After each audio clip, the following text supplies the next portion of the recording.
Hello, everyone. Thanks for joining me for God Time. This one's going to be a little different than the videos that I've done in the past. I just feel like we have been on a crazy journey this year. 2020 has just been full of ups and downs, highs and lows, and this journey that we never expected we would be on.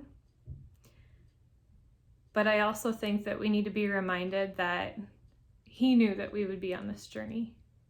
He knew we would be experiencing these ups and downs, these highs and lows. And God never goes into anything without a plan. So sometimes we just need to be reminded that even if we're in one of those low points, we've been up and down, we're feeling hopeless or anxious or fearful, it's always good to just be still.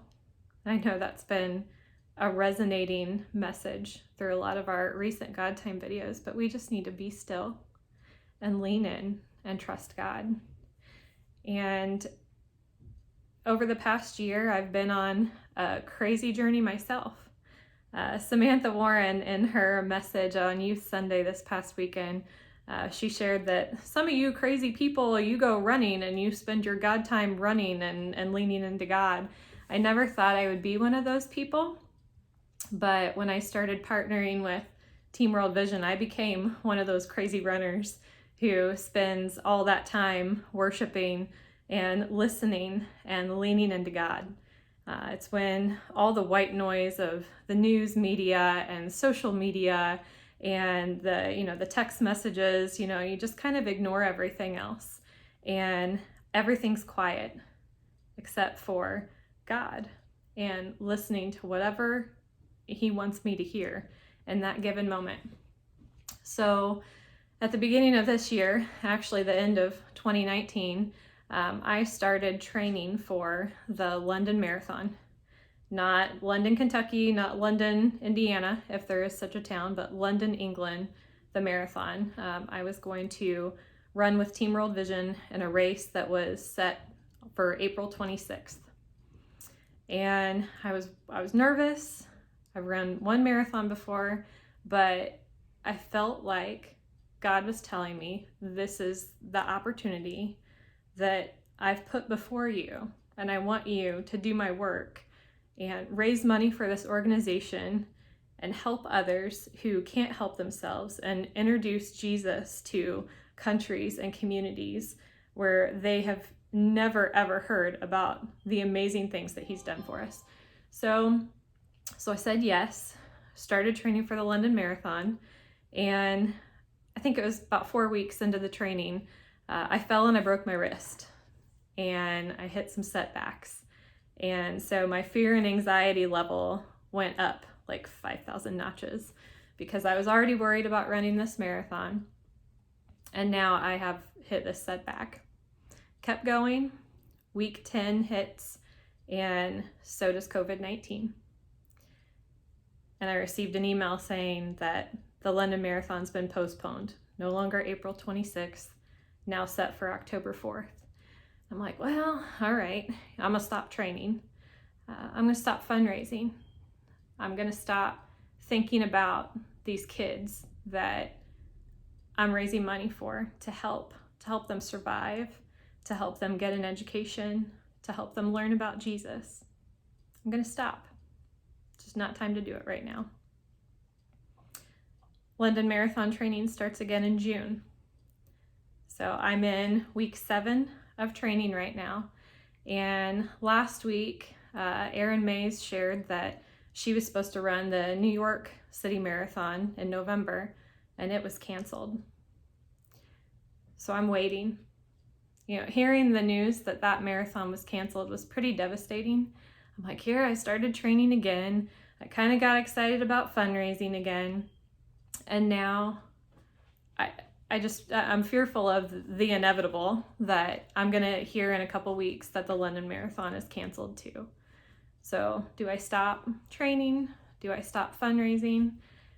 And then I went for a run and I just leaned in And I let everything else get quiet, and I leaned in to what God was telling me. And what he told me is that people need help, and they find that help in Jesus. And if they don't know him, then shame on us for quitting.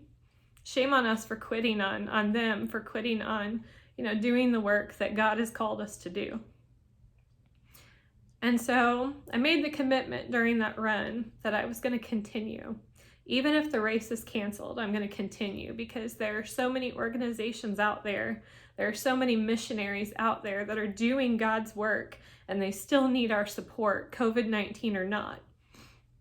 It doesn't matter if I'm not going to cross a physical finish line in October. It doesn't matter if I don't travel to London, England and run this marathon. I can do God's work if I just continue and push on, press on. So I was further motivated by VBS, believe it or not, Vacation Bible School, and the lessons that we're teaching our kids. And the last day of VBS online is tonight, so if you haven't tuned in and you want to, it's absolutely fantastic. But I just wanted to share with you the memory verses that our children, that we've been teaching our children this week. For I can do everything through Christ who gives me strength. Philippians 4:13.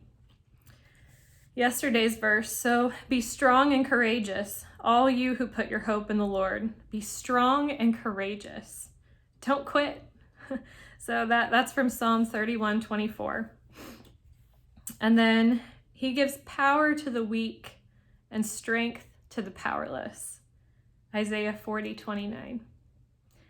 I think that we've all, over the last couple months, felt powerless or felt hopeless or wondered, how on earth can we help people whenever we have to stay at home, whenever we don't want to get sick ourselves? And in those moments, we just need to lean in, listen to what God is telling us to do, and be bold. And that's the lesson that's been taught every single night. So Jesus's power helps us to be bold, and we just need to trust Jesus.